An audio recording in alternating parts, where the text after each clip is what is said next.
IAS बनना तो आसान है, पर आईएएस बने रहना, वो भी इंटेग्रिटी के साथ, बहुत मुश्किल।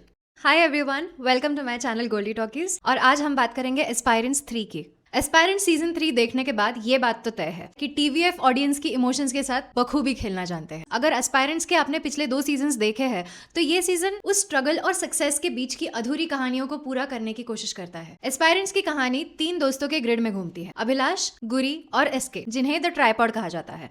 कहानी 2 टाइमलाइंस में चलती है, पास्ट में जब वो दिल्ली में यूपीएससी की तैयारी कर रहे थे, और प्रेजेंट में जब एग्जाम्स के बाद उनकी लाइफ पूरी तरह से बदल चुकी है और अब अभिलाष डीएम बन चुके हैं। डीएम अभिलाष पर करप्शन और फेवरेटिज्म के चार्जेस लगते हैं, और सबसे ज्यादा शॉकिंग बात यह होती है कि इस इंक्वायरी के पीछे और कोई नहीं बल्कि संदीप भैया है, जो कभी मेंटर और मेंटी हुआ करते थे, अब वो आमने सामने खड़े हैं। इस बार कहानी सिर्फ यूपीएससी तक लिमिटेड नहीं है। सीजन 3 फोकस करता है सक्सेस के बाद के अकेलेपन और रिस्पॉन्सिबिलिटीज पर। सीरीज में एक और बहुत इंपॉर्टेंट और रियलिस्टिक पॉइंट हाईलाइट किया गया है, विच इज कि कैसे एडमिनिस्ट्रेशन के अंदर एक लैंग्वेज की एक इनविजिबल वॉल है। जो इंग्लिश स्पीकिंग ऑफिसर्स है, इन्हें सोफेस्टिकेटेड और मॉडर्न माना जाता है। अभिलाष इसी कैटेगरी में आता है, जिसे सिस्टम आसानी से एक्सेप्ट कर लेती है। लेकिन हिंदी में बात करने वाले ऑफिसर्स को बेचारा और कमजोर माना जाता है, भले ही उनकी नॉलेज कितनी भी डेप्थ में क्यों ना हो। और पवन कुमार इसी परसेप्शन को तोड़ने की कोशिश करते हैं। पॉजिटिव्स की बात करें तो ये सीजन आपको रियलिटी चेक देता है।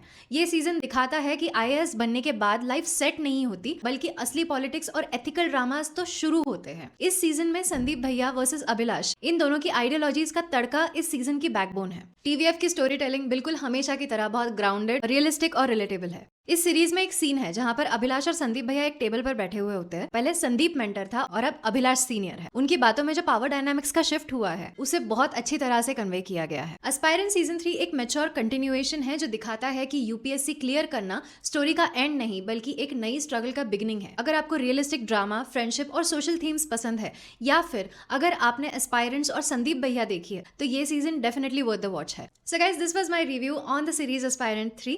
आप इस सीरीज को Amazon प्राइम पर देख सकते हो, और अगर ऑलरेडी आपने ये सीरीज देख ली है तो let me know in the comment section कि आपको ये सीरीज कैसी लगी। मिलते हैं नेक्स्ट वीडियो में। Till then, bye.